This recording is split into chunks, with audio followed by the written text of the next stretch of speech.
আজকে আবারও একটা মিনি সেলাই মেশিন বানিয়ে ফেললাম। যদিও আগে একটা বানিয়েছিলাম, যেটা কয়েকদিন আগেই তোমাদের মিনি রুম ট্যুরের মধ্যে দেখিয়েছিলাম, আর ওটা দেখেই তোমরা অনেকেই বলেছো দিদি আবারও একবার সেলাই মেশিনের ভিডিওটা দেখাও। তো সেই জন্যই আজকে আরও একটা বানালাম, কারণ আগের ভিডিওগুলো আমার কাছে আর কিছু নেই, তাই নতুন করে আবার একটা বানিয়ে তোমাদের দেখাচ্ছি। আমি প্রথমেই নিয়ে নিয়েছি একটা কেকের বোর্ড, সেটা থেকে একটা ছোট টুকরো কেটে নিয়েছি, তার ওপর মাপ করে একটা কালার কাগজও লাগিয়ে নিয়েছি। এই কালার কাগজ থেকেই আমি একটা কুইলিং পেপার মতো বার করে নিয়েছি এই ধারের অংশটায় দেবো বলে, তাতে টেবিলের লুকটা আরও সুন্দর হবে। এখানে আমি কাঠের ছুরি থেকে দুটো এরকম টুকরো বার করে নিয়েছি। এবার নেব সুপার ক্লে। সুপার ক্লেটা আমি তোমাদের কোম্পানিটা দেখিয়ে রাখলাম। তোমরা অনেকে জিজ্ঞাসা করেছো দিদি তুমি কোন কোম্পানির ক্লে ব্যবহার করো। আপাতত আমি এই কোম্পানির ক্লেটাই ইউজ করছি বলে এটাই দেখালাম। তবে প্রত্যেকবারই যে একই কোম্পানি ইউজ করি তা কিন্তু না, যখন যেমন দোকান থেকে আসে।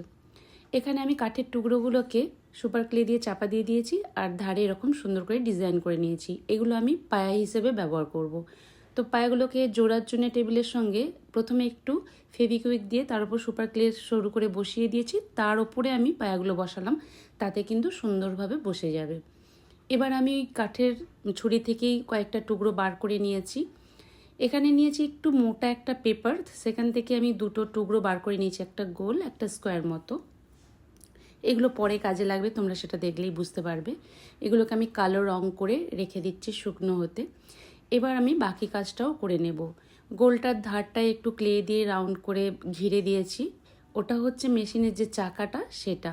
আমি চাকাটা আরও একটু ভালো করে চাকার মতো করে করতে পারতাম, কিন্তু আমার মনে হলো ওটা কিছু দেখা যাবে না, তাই আমি সলিড করেই রেখে দিলাম। এবার আমি একটু গ্রে কালার তৈরি করে নিয়েছি। গ্রে কালারটা হচ্ছে ওই মেশিনের ওপরে যেটা থাকে স্টিলের ওই অংশটা বানাবো বলে। এটা আমি এইভাবে কেটে বানিয়ে নিয়েছি, নিয়ে ফেভিকল দিয়ে বসিয়ে দিলাম। ওটা আমি পরে একটু সিলভার কালারও করে দেব। বাকি জিনিসগুলো একটু কালো কালার করে দিলাম, সুন্দর দেখতে হবে। এবার সিলভার কালারটাও করে নিলাম, এটা হচ্ছে স্টিলের যে লুকটা আসবে। এবার মেশিনের বডিটা তৈরি করে নিচ্ছি। এটা সেভাবে বলে বোঝানোর মতো কিছু নেই, মোটামুটি হাতের সাহায্যে যেমনভাবে বানাচ্ছি ওইভাবেই তোমরা একটু দেখে করে নিও। এখানে ছুঁচের জায়গাটা কিন্তু অরিজিনাল মেশিনের ছুঁচি আমি ব্যবহার করেছি, আমার কাছে একটা ছিল, সামান্য একটু মুখটা ভেঙে গেছিলো, ওটাই আমি লাগিয়ে নিয়েছি। বাকি ছোট ছোট ডিটেলসগুলো সেভাবে আমি আর দেখালাম না, কারণ এগুলো সবটা দেখাতে গেলে কিন্তু ভিডিওটা অনেকটা বড় হয়ে যাবে। এমনিতেও ভিডিওটা বেশ খানিকটা বড় হয়ে গেছে, যতটা সম্ভব পেরেছি ছোট ছোট করে ক্লিপস বসিয়েছি, তাও কিন্তু বেশ অনেকটাই বড় হয়ে গেছে। তোমরা ছোট ছোট জিনিসগুলো একটু লক্ষ্য করে বানিয়ে নিও, আশা করছি খুব একটা অসুবিধা হবে না। একটা কোম্পানির নাম দিয়ে আমি মেশিনটা কমপ্লিট করব, তোমরা তোমাদের পছন্দ মতো কোম্পানির নাম ওখানে দিয়ে দিও। বডির শাইনিং লুকটা আনার জন্য এখানে আমি একটু ভার্নিশ অ্যাপ্লাই করে নেব।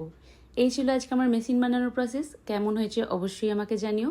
আগেরটা ভালো ছিল বেশি না এখন এটা বেশি ভালো হলো সেটাও কিন্তু জানিও। আর কাঁচি ফিতে এইগুলোর মেকিং ভিডিও আমি খুব তাড়াতাড়ি নিয়ে আসছি। আজকের মতো